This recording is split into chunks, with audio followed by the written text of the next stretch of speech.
전체 건물의 40%밖에 건물을 못 짓는다는 거예요. 막상 이제 공장을 운영하다 보니까 자리가 모자라요. 천막 만들고 옆에다가 중축하고 확장하고 이렇게 되는 거죠. 그래서 이제 그런 공장의 실태들을 좀 알아야 되고요. 그리고 이제 뭐냐면 많이 좀 어려워하는 부분이 이제 가액이에요. 가액. 건물시설 짓기 재고 중에 기계 가액을 어떻게 잡아야 되냐, 재고 가액을 어떻게 잡아야 되냐.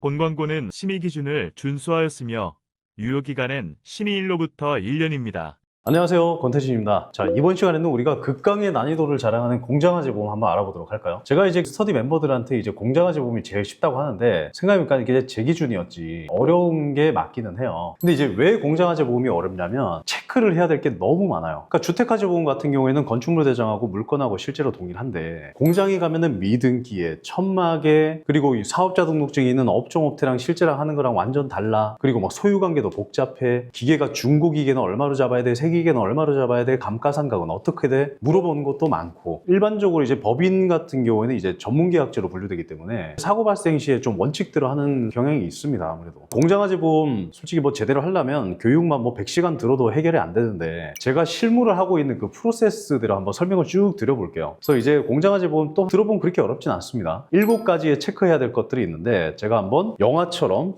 흐르게 제가 한번 설명드려볼게요. 자, 일단 공장화재 보험 같은 경우에 소개가 들어왔다. 그럼 전화 드려가지고 현장 체크하겠습니다. 자, 현장에 가가지고 뭐부터 해야 되냐면 일단 있는 그대로 배치도를 그리세요. 배치도를 손으로 그리세요. 자, 그린 다음에 처음에 했을 때 어느 부분이 미등기고 어느 부분을 증축을 했는지 모른단 말이에요. 이게 천막 같은 경우에는 육안으로 보이죠, 갔을 때. 근데 이제 공장에 가지고 천막이 왜 있냐고 그러면 안 됩니다. 왜냐면 이제 용적률 이런 것들이 있는데 처음에는 공장을 이제 1000평을 임대를 받아가지고 거기에 뭐 500평은 공장으로 쓰고 나머지는 창고로 쓰고 이렇게 계획을 했는데 공장 용도로 이제 용도 변경이 되어버리면은 용적률 뭐 40% 이렇게 돼버리면 전체 건물의 40%밖에 건물을 못 짓는다는 거예요. 그럼 난 2층으로 지으면 되지 않냐? 1, 2층 합친 면적이 40%니까 면적은 더 줄어들겠죠. 막상 이제 공장을 운영하다 보니까 자리가 모자라요. 천막 만들고 옆에다가 중축하고 확장하고 이렇게 되는 거죠. 그래서 이제 그런 공장의 실태들을 좀 알아야 되고요. 그리고 이제 뭐냐면 많이 좀 어려워하는 부분이 이제 가액이에요. 가액. 건물시설 짓기 재고 중에 기계 가액을 어떻게 잡아야 되냐, 재고 가액을 어떻게 잡아야 되냐. 그 부분에 대해서 한번 좀 속 시원하게 짧은 시간에 좀 설명드리는 시간을 갖도록 하겠습니다. 자, 공장에 처음에 갔어요. 있는 그대로 이제 배치도를 그려요. 배치도 그린 다음에 대표님하고 이제 상담을 하겠죠. 대표님 오기 전에 제가 한번 건물들 배치도를 한번 그려봤는데 이 중에 미등기, 중축, 확장한 부분이 어딘가라고 이제 여쭤봐야 돼요. 그럼 이제 대표님이 보통은 아세요. 저거는 이제 건물 등기된 건 아니고 좀 벽을 터가지고 만든 요거야. 거기는 이제 뭐 창고로 쓰고 있고 그다음 저기 뭐 컨테이너 박스 이런 것들도 있어요. 저 컨테이너는 뭐예요? 거기는 이제 뭐 창고로 쓰고 저쪽 컨테이너는 뭐 외국인 근로자분들하고 직원들 기숙사로 쓰고 있어. 자, 이런 것들이 되게 어려워요. 그래서 미등기 중축 부분을 이제 여쭤봐가지고 그 부분을 설계에 반영을 해야 되고요. 무슨 일이 있었냐면 이제 창원 쪽에 소개를 받아가지고 이제 갔는데 화재 사고가 있었는데 보상을 못 받았다는 거예요. 특수건물이라 가지고 공장 면적이 한 4000제곱미터가 넘어가는 큰 공장이었습니다. 본공장 옆에 이제 조그마한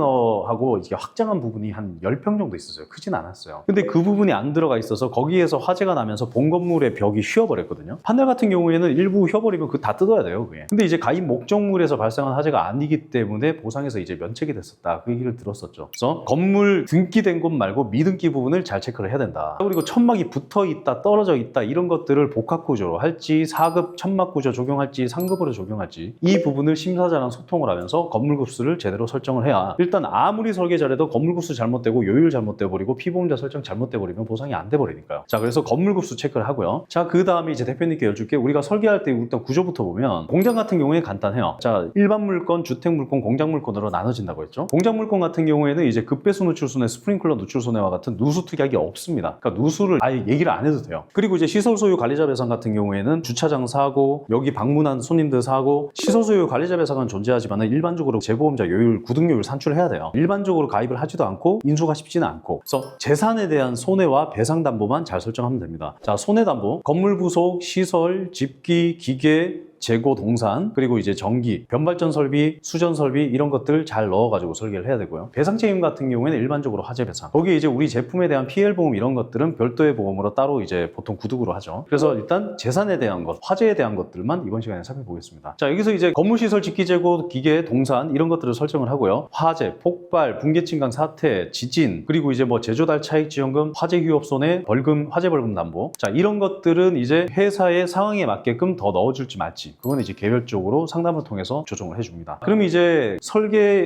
넣어야 되는데, 우리가 이제 시설 집기 재고 기계 건물을 넣어야 되잖아요. 건물 같은 경우에는 건물 공사비를 알면 좋은데 일반적으로 잘 모르세요. 모르실 때는 건물 시축단가를 적용해가지고 감가상각 적용된 보험 가액을 설정을 해주고요. 자, 이득 금지 원칙에 따라서 감가상각된 금액으로 보상이 된다고 했어요. 근데 이제 뭐냐면 감가상각만 하냐, 옛날에 기계를 1억을 주고 사는데 감가상각 바로 하는 게 아니라 예전에 1억을 주고 산 기계를 지금 다시 사려고 하면 물가랑 환율이 반영이 돼서 금액이 더 올랐을 수도 있겠죠. 가격이 현 시점에서 다시 재조달하기 위한 재조달가를 산출을 하고요. 거기에서 감가상각을 적용을 하는데, 감가율이 몇 프로냐고 말씀드릴 때 제가 주택화재 매장할 때는 뭐 6에서 8% 정도 된다고 말씀드렸죠. 자, 이게 업종 업태에 따라서 감가율이 다 달라요. 어떤 거는 6%, 어떤 거는 8%, 어떤 거는 13%, 어떤 거는 9% 다 다르기 때문에 일반적으로 감가상각을 러프하게 6에서 한 10% 정도로 한다. 그 감가된 금액이 제로가 되는 경우가 있으니까 아무리 오래돼도 장가를 20에서 30% 정도는 잡아준다. 그래서 중요한 건 뭐냐, 감가상각된 걸로 보상이 되니까 보통 이제 회계 자료를 가지고 집어넣는데, 회계는 물가 환율 반영해서 업 안 해주죠. 바로 감가상각하는데 정해법 정률법 따라서 보통 10에서 20% 감가를 해버리죠. 그럼 20% 감가면은 이제 5년 뒤면은 제로지 않습니까? 그러니까 장부에 다 1,000원으로 돼 있는 거예요. 그걸 갖다가 집어 넣어버리니 나중에 화재가 났을 때 보상을 제대로 못 받는 거죠. 보상은 국세청에서 해주나요? 화재보험 회사에서 해주나요? 보험사에서 해주죠. 그럼 보험회사에서 보상을 해줄 때의 그 감가율과 장가율을 가지고 계산을 해가지고 우리가 넣어줘야 되지, 그거를 일반적으로 넣어서는 안 된다. 그래서 회계 자료를 보고 넣으시면 안 됩니다. 그 포인트만 잡아주시고 건물, 기계, 가액, 시설 이런 것들을 얼마 넣을지를 산출을 해줍니다. 그리고 이제 또 애매한 게, 공장 같은 경우에는 건물 지을 때 보통 칸막이, 내부 공사 이런 것들을 다 하죠. 그럼 이게 시설이냐 건물이냐, 건물 지을 때 지어졌으면 건물로 가도 되고요. 그 이후에 들어왔으면 시설로 가야 되는데, 이거는 그 법인이 건물주고 거기 임차를 해서 다 사용하고 있는 것도 다 법인이다 라고 하면은 시설이 건물로 갈 수도 있고 시설 건물을 분리해 주는 경우도 있습니다. 이건 상황 따라서 조금 달라져요. 어쨌든 건물 시설 집기 재고 동산 이런 것들을 나눠서 할 때, 동산 같은 것들은 완제품, 이 제품을 만들기 위해서 라인에 깔려 있는 반제품, 이 제품을 만들기 위해서 창고 안에 들어가 있는 원재료, 완성품 이런 것들을 다 해서 재고라고 하는데, 판매가가 아니라 생산 단가로 보상이 됩니다. 그래서 제조공과 명세서의 대략적인 금액을 보고 매월 이제 재고량이 변동이 되겠죠. 연중 최고일 때 얼마인지, 최저일 때 얼마인지, 평균적일 때가 얼마인지를 들어보고 나중에 보험료를 산출한 다음에 가액을 조정하는 절차를 가집니다. 그러니까 제가 봐도 이제 좀 공장화재 같은 경우 어려운 게 상담이 좀 어려워요. 물어보는 것들이 많은데 이런 것들을 기본적으로 좀 알고 있다면 어느 정도는 응대할 수 있겠죠. 자, 그러면 건물급수 확인했고요. 그 다음에 건물시설 집기재고 가액 설정했고요. 그 다음에 여쭤볼게, 대표님 마지막으로 확인할게, 아무리 설계를 잘해도 피보험자 설정 잘못하면 이제 보상이 안 됩니다. 어떤 거냐면, 이제 건물주가 대표님 개인이에요. 건물주가. 그리고 그 안에 사용하고 있는 게 대표님의 법인이에요. 그럼 이제 건물주의 과실로 화재가 나서 임차인한테 피해가 갔다. 그러면 법인이 보험 가입을 하면 법인 보험으로 우리가 보상을 받고 건물주한테 구상이 갈 수도 있겠죠. 개인하고 법인은 다르니까. 자, 또 어떤 것들이 있냐, 법인의 법인을 만들어서 막 이런 것들을 하잖아요. 이 건물 안에 아들 법인이 일부 사용하고 있고 내 법인이 일부 사용하고 있고 내 개인 사업자가 일부가 있고, 구내식당인데 구내식당은 또 어머님 명의로 되어 있고, 그러면은 어디에서 화재가 나냐에 따라서 이게 배상과 구상이 서로 이제 좀 엇갈리는 경우가 있겠죠. 소유관계를 확인해서 계약을 쪼개주거나 아니면 대의권 포기를 넣어서 서로 구상하지 않게끔 설정을 잘해주는 게 그게 포인트입니다. 예전에 항상 우리가 교육들 들으면은 건물급수 제대로 해야 된다, 요율 제대로 해야 된다 이런 얘기들이 많이 있는데, 그거는 당연한 거예요. 제대로 설계해야 되는 거는 당연한 거고, 피보험자 설정 잘해주고 가액 설정을 잘해주는 게 그게 요즘은 좀 키포인트입니다. 그러면 이제 여기서 계약자 피보험자를 설정할 수 있게 소유관계 여쭤봤죠. 그 다음에 마지막으로 이제 어떤 거냐면, 대표님 자 이제 현장 가가지고 좀 봐야 되는데, 현장에 이제 요율이라는 게 있죠. 금속을 자르고 가공만 해요. 금속 가공, 조립 의장, 뭔가 이렇게 전선 같은 거 조립하고 이렇게 해요. 건선절연 조립, 화학 공장이다, 플라스틱이다, 비발포다, 그라비아 인쇄다, 종류가 되게 많은데 이걸 우리가 알 수가 없지 않습니까? 그래서 요율을 산정할 때 중요한 게 사업자 등록증에 있는 업종업태를 넣는 분들이 있어요. 그거 믿으시면 안 돼요. 실제로는 이제 창고 유통을 하는데 세금 혜택을 받으려고 제조업으로 되어 있다. 실제는 창고예요. 그럼 창고로 해야 되겠죠. 사업자 등록증에 업종업태를 무시해라. 그리고 이제 현장에 가서 제품이 만들어지기 처음 단계부터 마지막 단계까지 순서대로 대표님하고 따라다니면서 메모를 하고 사진을 찍으면서 이거를 한 장짜리 이제 심사자료를 만들어서 올려야 요율을 보험회사에서 정해주겠죠. 그러면 내가 자료를 제대로 올렸고 보험회사에서 요율을 정해줬어요. 그렇다면 이제 문제는 없겠죠. 그래서 요율 산출할 때 기존의 증 증권 보고 하지 마세요. 특히 항상 스터디 멤버들 많이 여쭤보시는 게 이제 기존 증권에 건선자료로 되어 있어. 기존 설계사가 제대로 했는지 어떻게 알아요? 저도 뭐 한 달에 뭐 소개받아가지고 공장 가면은 절반은 요율이 잘못돼 있는데, 그래서 요율은 실제로 그 공장에 가서 하고 있는 공정 과정을 다 빠짐없이 넣어서 심사를 받아서 설정을 해야 문제가 없다. 실제로 어떤 일이 있었냐면 이제 가입할 때는 금속을 자르기만 했어요. 금속 가공 조립의장으로 해서 보험 가입을 했는데, 보험 가입을 하고 나서 나중에 화재가 발생을 했는데 가보니까 이제 어디서 났냐, 도장 공정에서 화재가 났대요. 그러니까 처음에는 없었는데 중간에 도장 공정이 생긴 거예요. 자, 그러면 금속 가공 조립의장 갈려 열고 도장 작업 포함 요율을 써줘야 됐었단 말이에요. 그래서 뭐냐면 항상 제가 모니터링이 중요하다고 했죠. 뭔가 조금이라도 변동 사항이 생겼다, 기계가 들어오고 나갔다, 사업자가 변경이 됐다, 뭔가 여기에 새로운 작업 공정이 생겼다, 그런 것들을 수시로 연락을 주시라고 항상 가입할 때부터, 가입하고 나서도 중간중간에 문자를 보내든 연락을 하든 수단과 방법을 가리지 말고 계속 모니터링 해주시는 게 가장 중요합니다. 그러면 이제 계약자 피보험자 설정하고 가액 설정하고 그 다음에 보험 요율 설정했고요. 그 다음에 이제 마지막이 어떤 거냐면 이제 전기 손해가 많이 빠져 있어요. 전기 손해. 전기 사고로 화재가 발생하면 화재 보험으로 되는데, 전기 사고로 변압기 수전 설비와 같은 전기를 제어하는 장치가 화재가 아닌 전기 사고로 이제 막 파손이 됐다. 그런 경우에 전기 손해가 있어야지 보상이 나가는데 그 전기 손해가 많이 누락이 돼 있다. 그리고 가스하고 태양광이에요. 가보면 요즘에 이제 태양광들이 되게 많은데, 태양광 설비 같은 경우는 건물 부속일 수도 있고 시설일 수도 있습니다. 물론 풍수재 담보는 좀 가입이 힘들겠지만 하재 담보 정도는 어느 정도 넣어줄 수 있는데, 태양광이 있다고 해서 태양광을 넣었어요. 근데 요즘 보험사들이 일반적으로 인수를 금지하거나 사고 발생 시에 면책 조건으로 거는 게 태양광 설비에 ESS 설비가 있냐 없냐요. ESS 어떤 거냐면 이제 태양광을 통해서 이제 전기가 생성이 되겠죠. 그 전기를 한전으로 보내냐 아니면 자체적으로 보관을 하냐. ESS가 어떻게 보면 큰 배터리라고 보시면 됩니다. ESS 사고로 인한 건 면책이다 라는 조항으로 보통 이제 인수가 되는 경우가 많으니까 ESS가 있냐 없냐를 확인을 하셔가지고 고지를 하는 게 중요하고요. 그리고 LPG 가스도 있지만 공장에 가면 요즘에 전기요금이 너무 높다 보니까 특히 뭐 그라비아 인쇄하고 막 이런 곳들은 전기요금이 어마어마해요. 몇 천만 원씩 나오고 억대 나온 데도 많습니다. 그럼 그 가스가 우리가 일반적인 가정에서 쓰는 그런 조그마한 뭐 0.5톤짜리 이런 게 아니라 10톤짜리, 5톤짜리 집채만한 거예요. 가스가 터지면 이거 거의 폭탄이나 마찬가지입니다. 반경 500m 바깥에 파편이 날아가지고 차량을 파손시켰다. 이런 것들이 이제 가스 배상인데 그런 것들도 넣어줘야 돼요. 근데 가스도 보면은 LPG 가스 이런 것만 쓰는 게 아니라 뭐 질소, 산소가스, 뭐 이산화탄소 이런 것들이 있어요. 그럼 가스 종류가 여러 개면은 가스 배상을 여러 개를 넣어줘가지고 다 넣어줘야 되겠죠. 그리고 이제 승강기가 있는 경우에는 승강기 의무보험이니까 승강기 배상을 넣어줘야 되고, 그리고 또 주의해야 될 사항들은 어떤 거냐면 제가 첫 번째 시간 특수건물 얘기할 때 의무보험 가입 대상이 의무보험을 가입을 하지 않고 임의보험인 화재 대인대물 배상, 실화배상을 넣었을 때 보상이 안 될 수도 있다고 했죠. 왜? 임의보험은 의무보험에서 보상해야 될 그 한도를 초과한 초과 금액에 대해서만 보상을 하니까. 뭐냐, 실제로 건축물 대장에는 2997제곱미터로 돼 있었어요. 그럼 3000제곱미터가 넘어가는 공장 물건은 특수건물이지 않습니까? 그래서 특수건물로 등록이 안 돼 있고 화재보험협회에 물건번호가 안 떠 있었어요. 그런데 제가 가보니까 중축도 했고 확장도 해가지고 실면적은 한 4000제곱미터가 넘어가는 거예요. 그런 경우에 의무보험 가입 대상으로 등록을 하지 않고 임의보험을 가입한 상태에서 화재가 나면 보상이 안 될 수도 있는 거예요. 될 수도 있고 안 될 수도 있는데 확실한 거 좋지 않습니까? 저희 항상 원칙대로. 그래서 그걸 이제 특수건물 화재보험협회에서 관할하니까 화재보험협회에다가 실사점검 의뢰를 띄우고, 실사가 나온 다음에 3개월 뒤에 한인율과 요율과 특수건물 물건번호가 나왔어요. 그걸 가지고 특수건물로 제대로 설계를 했죠. 특수건물로 적용을 하면서 풍수재 보험료도 좀 합리적인 보험료가 나왔고요. 그래서 이렇게 의무보험 대상인지 임의보험 대상인지 그것도 체크해 주는 게 좋습니다. 자, 그리고 이제 뭐 실질적인 보험료를 산출하기 위해서 공장 가면 필지 29-1번지다. 1번지 안에 동이 4개 동이 있는데 공장동, 사무동, 창고동, 경비실 이렇게 나눠져 있어요. 그러면 이거를 다 공장으로 설계하냐, 아니면 공장동은 공장요율로 설계하고 사무동은 일반 업무시설 요율로 설계하고 창고는 부속창고로 설계를 하고 기숙사나 연구실은 부속연구실,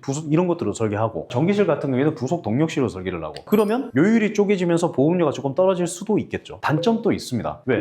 건물시설 짓기 재고를 정확하게 건물 동별로 분리를 할 수 없는 곳들은 이렇게 하면 보상이 나중에 문제가 될 수도 있어요. 그런 경우에는 통으로 설계하는 게 나을 수도 있겠죠. 그건 업체의 상황에 따라서 조정하시는 게 맞습니다. 그리고 이제 가면은 지게차 같은 게 있어요. 지게차가 집기냐 아니냐 이런 얘기들이 있는데, 실무에서는 보통 이제 지게차 같은 경우에 우리가 수레로 끌고 다니는 그런 지게차 있죠. 그런 것들은 집기로 들어갈 수 있겠지만 일반적으로 번호판 없이 전동지게차 이런 것들 있죠. 그런 것들은 차량 운반구로 넣어주셔야지 보상에 문제가 없습니다. 제가 지금 쭉 말씀드리는 것들을 것들을 체크리스트로 만들어서 가입할 때 체크를 다 하시는 게 중요합니다. 그리고 이제 공작 물건에 들어가면 기존 증권을 받았는데 증권이 영어로 되어 있는 경우도 있어요. 첫 번째 방법은 우리가 장기재물로 설계하는 방법이 있고요. 두 번째는 기업 일반 특종보험으로 설계하는 방법이 있고, 자 그리고 이제 200억이 넘어가는 물건은 해외 재보험자 출자를 통해서 구독료율로 재보험을 태울 수가 있어요. 그럼 이제 재보험 태운다는 게 이제 보통 영문 패키지 보험인데, 패키지 보험의 장점은 일반적으로 약간 올리스크예요. 화재, 폭발, 붕괴, 침강 사태, 자 그리고 지진 특약 뭐 이런 것들을 열거해서 열거한 것들만 보상을 받겠다가 아니라 이거 빼고는 다 돼. 패키지 보험에는 협의도 할 수 있기 때문에 제조달가액 특약, 감가상각된 게 아니라 제조달로 보상을 받는 거죠. 그리고 대이권 포기 특약, 그리고 지진담보, 인수가 쉽진 않은데 지진담보 이런 것들도, 그리고 천막까지도 인수가 되는 경우가 있어요. 자 그래서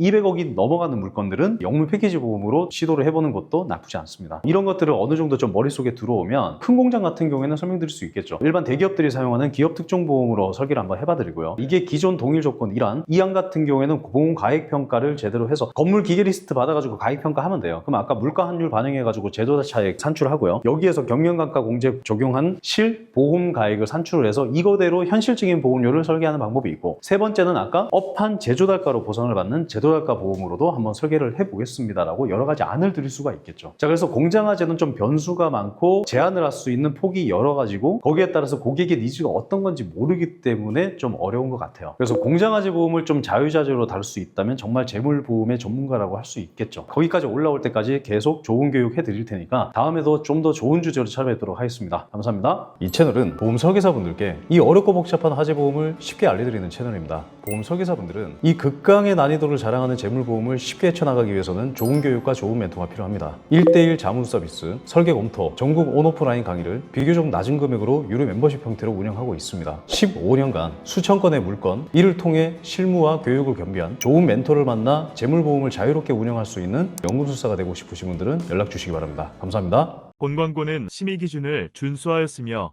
유효기간은 심의 일로부터 1년입니다.